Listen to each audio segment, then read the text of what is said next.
KOGI State College of Nursing and Midwifery OBANGEDE receives NBTE approval to run HND program in nursing. Asset forfeiture. Court strikes out EFCC's suit against Governor Yahaya Bello. WhatsApp unveils new feature for users.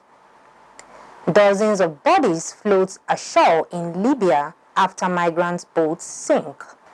This is the MLC TV Global News, reaching you live from the city of Lokoja, the Confluence State of Nigeria. I am JNG Abalagbubu. Good day and thanks for joining us. The National Board of Technical Education, NBTE, has granted approval to the KOGI State College of Nursing and Midwifery OBANGEDE to run Higher National Diploma Program in Nursing. In a statement made available to journalists by the Public Relations Officer of the college, Binta Sadiq, stated that the institution is expected to kick-start the HND program this year, 2023. Following the developments, the management of the college said admission into the institution will henceforth be through the Joint Admission and Matriculation Board examination. Interested 2023 JAM candidates who wish to study at the college are advised to do a change of institution to the KOGI State College of Nursing Sciences OBANGEDE immediately after writing this year's JAM examination. The college, which operates a high standard of education system with her graduates planted all over the countries of the world, assure prospective candidates of a peaceful and conducive learning environment. A federal high court in Lagos has struck out an interim order of forfeiture obtained by the Economic and Financial Crimes Commission, EFCC, seeking to seize 14 properties allegedly linked to Governor Yahaya Bello of KOGI State.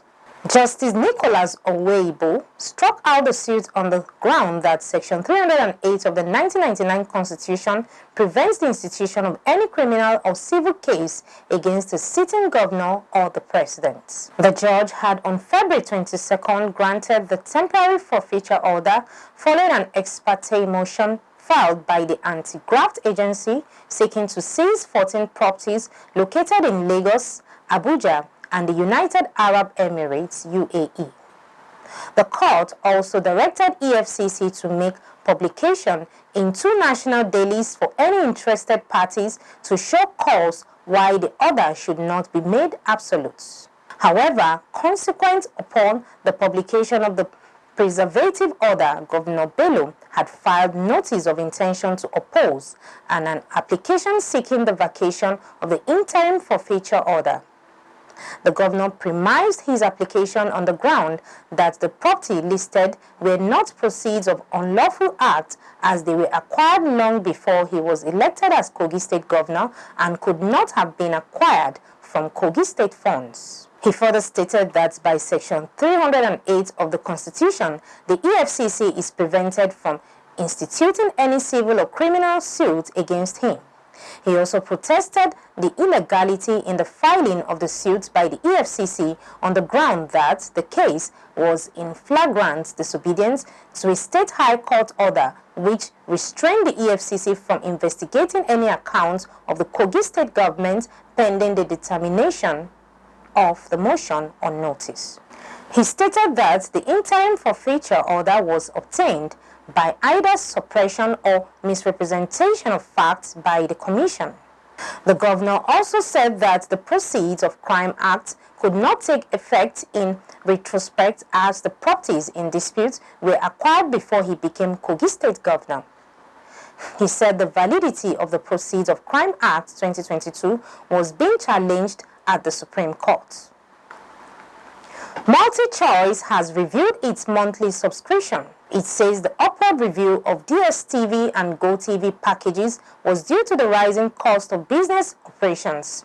The new rates, which will begin from May 1st, 2023, was announced in a text message to its customers. The text message read that effective from May, subscription premium will be 24,500 to retain old price of 21,000 naira for up to 12 months and ensure to be active by April 30th.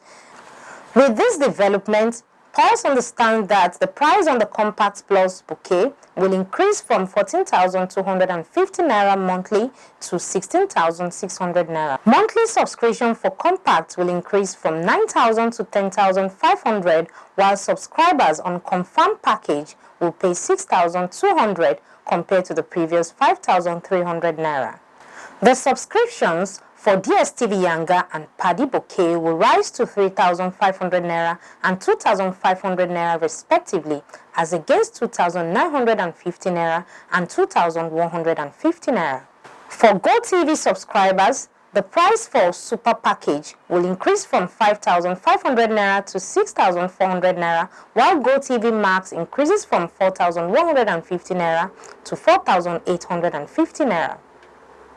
More so, the subscription for GoTV Jolly package price will increase from 2,800 naira to 3,300 naira, while the GoTV Ginger and GoTV Lite packages will rise from 1,900 naira to 2,250 naira, and from 900 naira to 1,100 naira respectively.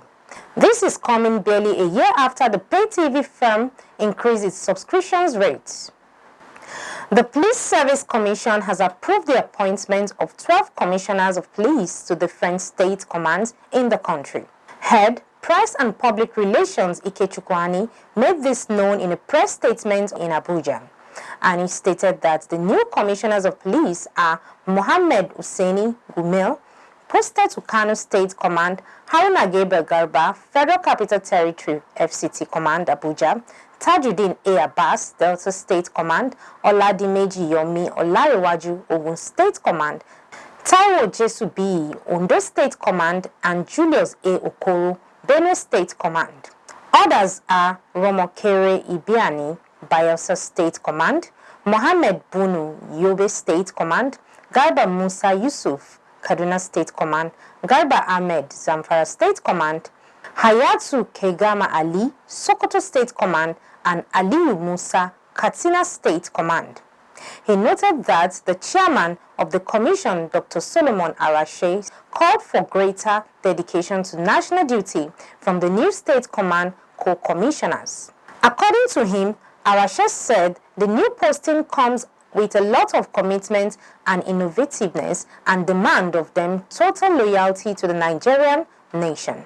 He noted that at this national transition period, the new state command commissioners must brace up for challenges in the course of their duty. The PSC chairman said they should quickly settle down to duty and tackle the security challenges in their respective state of posting. He said the commission will monitor their stewardship in their various state commands and ensure that they do not derail from established rules and regulations. He wished them well and promised the Commission's support at all times. And on politics, Kogi State Commissioner for Solid Minerals Bashir Gegu has inaugurated 21 local government coordinators of Ododo Independent Campaign Council OICC in Lokoja. Gegu, during the event, said the All Progressives Congress APC governorship aspirant Ahmed Usman Ododo will consolidate on the developmental gains of Governor Yahaya Bello when elected into office. The commissioner, who described Ododo as a man of potentials and a philanthropist par excellence, said he would tap the abundant mineral resources in the state for the overall development of the state. He expressed appreciation to the group and charged them to make their presence and impact felt across the nook and cranny of the state. The Director General Ododo Independent Campaign Council OICC, Mustafa Mohammed, said the group was formed out of passion and the need to work assiduously for the election of Ahmed Usman Ododo as governor of Kogi State. He said the group is an independent group with members across the 21 local government areas of the state who shall work towards achieving set goals. The national chairman of the All Progressives Congress Party, Senator Abdullahi Adamu, received Ododo Ahmed Usman, the APC candidate for KOGI 2023, at the party secretariat in Abuja. Ododo, in company of Kogi State Governor Yahaya Bello, was warmly welcomed by the party chairman. He congratulated ODUYO and expressed his delight at the party's prospect for success in the November 2023 governorship election in the state.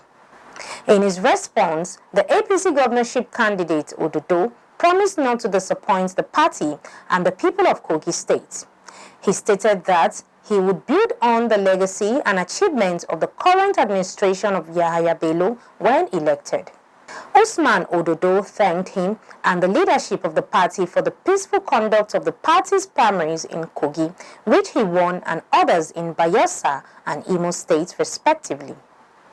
ODUYO seeks his fatherly prayers as he moves closer to the general election. Justice Iang Ekwo of the Federal High Court Abuja has dismissed the suit filed by the All Progressives Congress APC candidate in the Adamawa governorship election, Aisha Dahiru Ahmed, popularly called Binani. The suit was against the Independent National Electoral Commission, INEC. Recall that the APC candidate has prayed the courts to institute a judicial review of INEC's decision to reverse her earlier announcement as winner of the poll by the state's resident electoral commissioner REC, Hudu Yunusa Ari. Binani's counsel, Mohammed Sherif, upon resumed hearing in the matter on Wednesday, told Justice Ekwo that a notice of discontinuance had been filed to that effect and urged the court to strike out the case. The lawyer, who informed the court that a lot of issues had come up between the last date of adjournment and the present, begged for the suit to be struck out. But Justice Ekwo reminded Sherif that an order was given on the last adjourned date, directing him to address the court on whether the court had the jurisdiction to entertain the case or not. The judge held that since Sherif had failed to go by the order of the court, the appropriate thing to do was to dismiss the matter. Reports gathered that the Chief Judge of the Court of Appeal, Monica Mason, has ordered the Ebonyi State Election Petition Tribunal to relocate to the Federal Capital Territory, Abuja, with immediate effect. Mason's order was announced by Secretary of the Tribunal, Iyo Henry Shekula, in Abakaliki on Wednesday. Shekula explained that after the order, the Election Petition Tribunal office at the Ebonyi Judiciary Headquarters in Abakaliki has shut down. He said that Justice Monica Dogban Mesan, President Court of Appeal HPCA, has through the Deputy Chief Registrar, Election Petition Tribunal EPT Headquarters Abuja, directed the relocation of EPT sitting in Abakaliki to Abuja. We go on a short break. We'll be right back. The time is suggested in the motion. From 31st January to June 31st, 2023, say aye. Aye. Those against say nay, the ayes have it. Do you know what it takes to lead? Do you understand what is politics? Do you have issues concerning the way we play politics? Do you have reservations about some political mugu? Do you want to serve or be served? Do you want to contest? Do you want to occupy any political office or be in charge of your world? All this and many more are what we discuss right here in the political arena. A program where we trash and arrange, condemn and commend, celebrate and blame all that play out in politics. Do not be told. Join me, Warner Available, every Saturday by 7 p.m. to throw more light on why we play politics the way we do and how we can play it better. Political arena, building a government of the people and for the people. Don't miss it. Welcome back. The Kogi State government has reacted to the kidnap of the traditional ruler of Agara, Borno, in Kaba, Borno local government area, Chief David Obadofin, saying the incident is horrendous, criminal and reprehensible, saying significant progress has been made in apprehending suspected masterminds of the heinous acts. In a statement by the Commissioner for Information and Communications, Kingsley Fowl, and made public, he said, the state government is working with security agencies to ensure those behind the attack and kidnap face the full wrath of the law. He condemned the attack that led to the death of a woman and the kidnapping of a traditional ruler of the community as well as a young lady. The commissioner promised that the state government will stop at nothing to ensure it gets to the roots of the attack and also ensure the masterminds are brought to book. He said inasmuch as they wouldn't want to give out much information about ongoing investigations, he assured that progress has been made significantly and suspects apprehended that are given useful information to law enforcement agents and that reports of investigations will be made public and perpetrators will be brought to book. The state government said it will strengthen its anti-crime architecture to prevent breach of the peace and to also respond rapidly to any breach of the peace. It is the responsibility of the government to protect her citizens that remain unbending in their unwavering commitment to secure the lives and property of KOGI people. The government commiserates with the families of the deceased and call on locals to cooperate with security agencies in order to unravel the mystery behind the attack. The commissioner thanked the local security outfits who rose to the occasion by swiftly initiating action to ensure one of the kidnapped victims was released. He also appreciated the conventional security agencies such as the DSS, police, NSCDC, and others for rising to the occasion.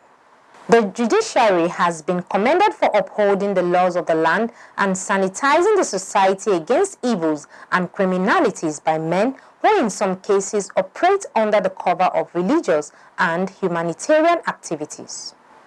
The chairman of Okene Local Government, Engineer Abdulrazak Mohammed, gave the commendation in a statement after Justice Abdullahi Umar of the KOGI State High Court sitting in Okene sentenced the notorious pastor of the New Jerusalem Church, Ageva, Peter Michael Mekonza, to 8 years imprisonment for operating illegal medical facility, resulting in death of pregnant women, illegal psychiatric home, and camping of young women for reasons unknown to law, therefore violating societal ethics and norms. The council chairman appreciates law enforcement agencies for proper investigation and government councils for such a diligent prosecution in courts.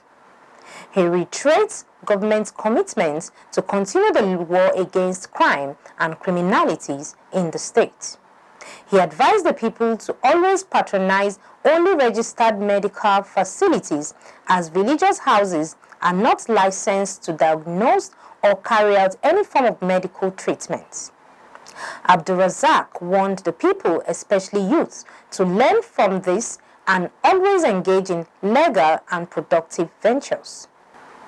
Borno State Hisbah Command officials shaved the hairs of some young men for violating the state's morals. The security outfit on its Facebook page posted that the haircuts were done during the Eid celebration. According to the state deputy commandant, Abdurrahman Musa, the Islamic police decided to shave their hair because the hairstyle was against the good morals and culture of the people of Borno State. The army is determined to see how the youth are bringing out new inappropriate behaviors during the prayer ceremony. In view of the government's order to go home to the zoo where she shaved many youth, most of them are underage children. According to DCO Abdurrahman Musa, the barbering on the children's hair is against the good morals and culture of Borno State. And on foreign, the CEO of Meta, the parent company of the popular messaging app WhatsApp, Mark Zuckerberg, has announced a new update to the app which will enable users to log into as many as 4 smartphones with the same account simultaneously.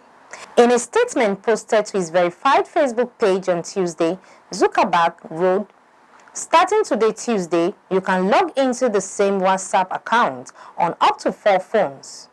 Prior to the Tuesday announcement, users could only log into one account on only one phone, and an attempt to log in on another phone would log the user out of the previous phone. Reports have it that WhatsApp users are no longer restricted to using their account on just a single phone. Setting up a secondary phone to use with a WhatsApp account happens after doing a fresh install of the app, except rather than entering users' phone number during setup and logging in as unusual, the user will instead tap a new link to existing accounts option.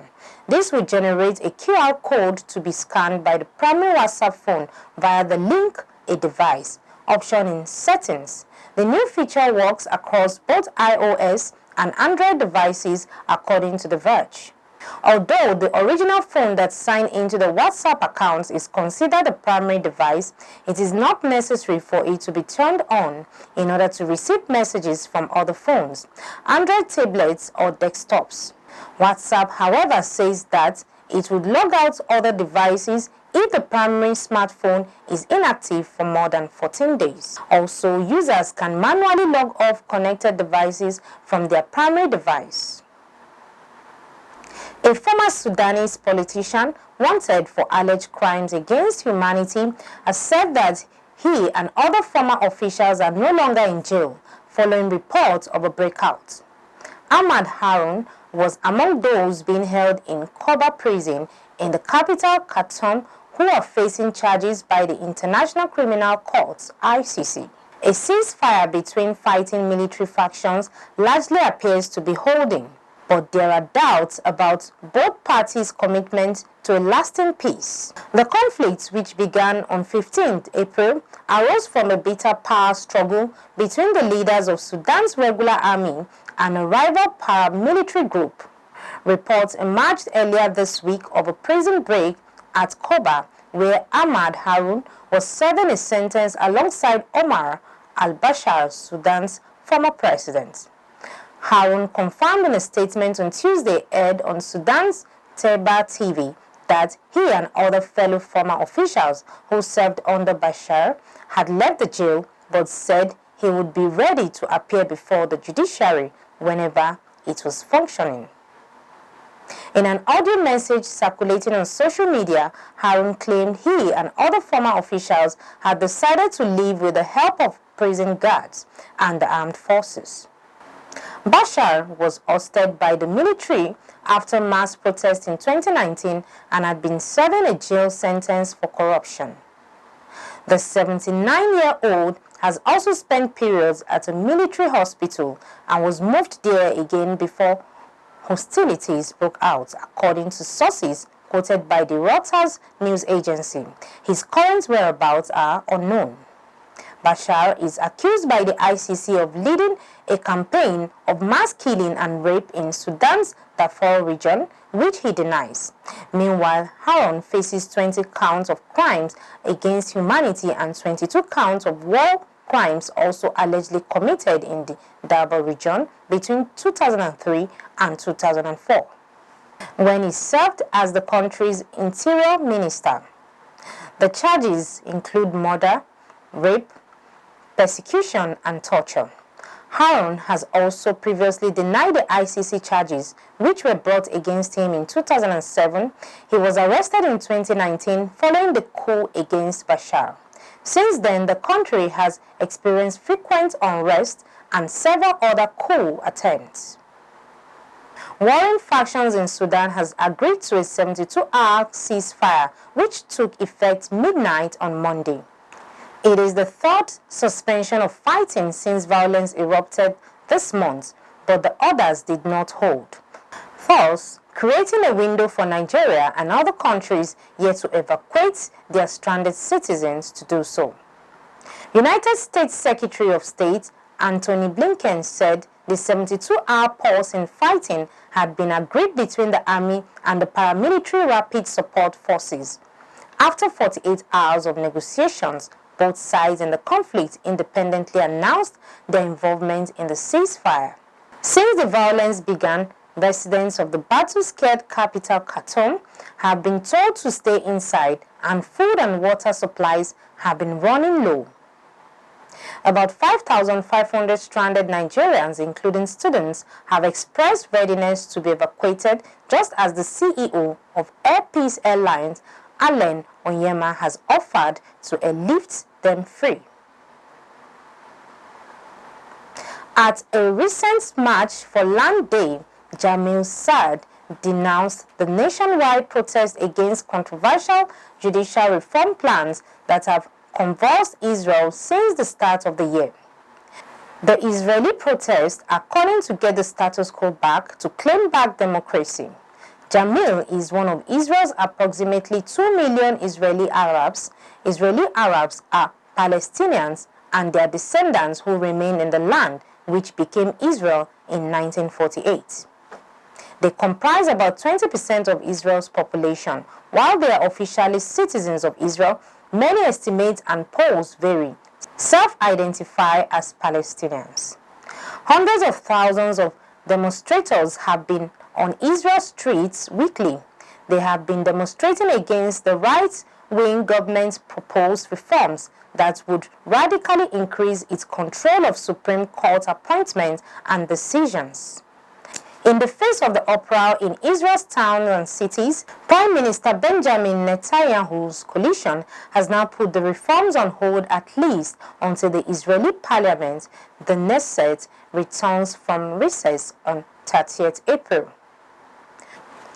An aid worker said at least 57 bodies have been washed ashore after 2 migrant boats sank in the Mediterranean off different towns in western Libya, a Coast Guard officer on Tuesday. One survivor, Bassam Mahmoud from Egypt, said there were about 80 passengers on one of the boats that set off for the Europe at around 2 a.m. on Tuesday. He said there was an argument as the boat was sinking, but the man in charge refused to stop. A survivor said they kept fighting until someone caught up with them. The scene was horrific and some died in the water in his presence. A Coast Guard officer, Fatih Al-Zayani, said 11 bodies, including that of a child, were recovered off Karabuli in eastern Tripoli. The migrants were from Pakistan, Syria, Tunisia, and Egypt. A Red Crescent aid worker in Sabata in western Tripoli said they had recovered 46 bodies in the past 6 days from the breach, and they were all illegal migrants from one boat. The aid worker said more bodies were expected to be washed up in coming days. The International Organization for Migration said this month 441 migrants and refugees drowned in early 2023 while attempting to cross the Mediterranean from North Africa to Europe, the most deaths in the past 6 years over a 3-month period. A decade after overthrowing Muammar Gaddafi in a NATO-backed uprising in 2011, Libya became the main departure point for mostly African migrants trying to cross to Europe. But Tunisia has since taken over from Libya as the most popular departure point. Italy has rescued 47 boats carrying around 1,600 migrants in the central Mediterranean Sea in the last 2 days and brought them ashore to the island of Lampedusa. And over to Joy Dada for the world of entertainment.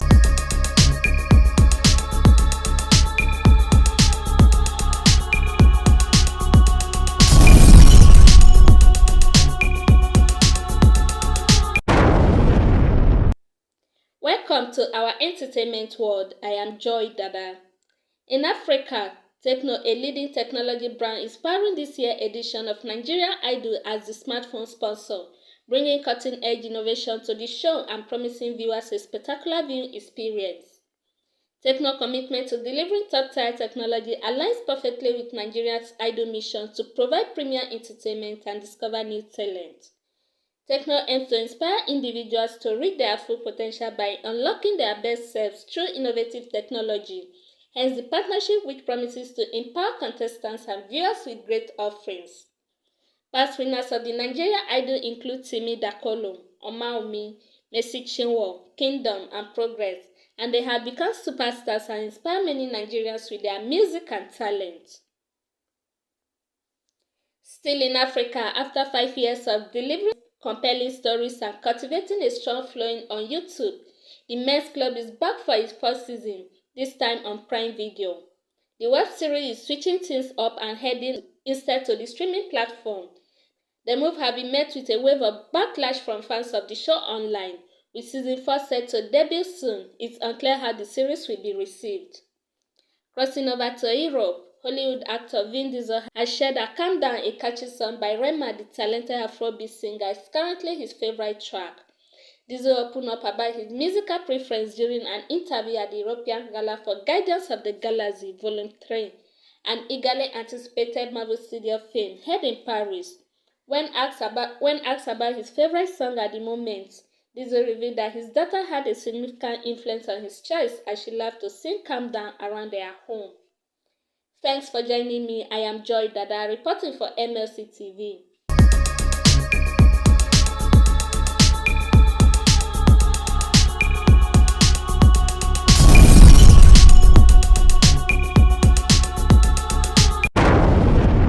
Thank you, Joy, for the entertainment update. A former Minister of Labour and Productivity and pioneer member of the People's Democratic Party, Musa Gwadabi, is dead. Gwadabi died in Kano at the age of 86 on Tuesday night after a protracted illness.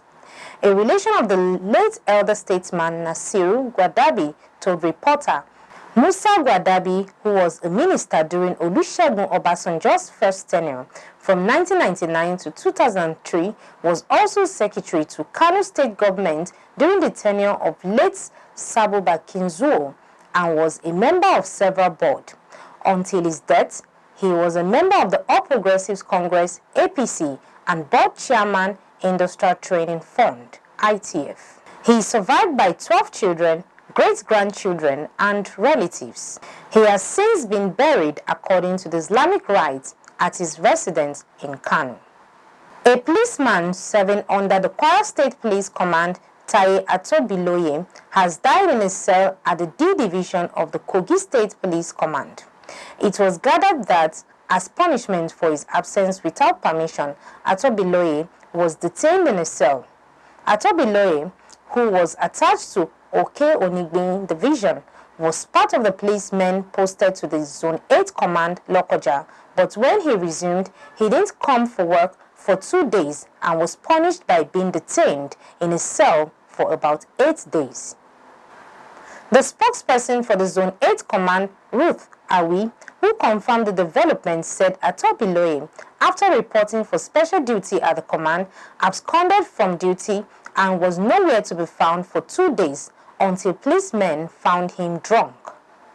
Ruth said he was not detained at the zonal headquarters, he was detained at the D Division in Lokoja. He reported at the zonal headquarters and then disappeared into thin air.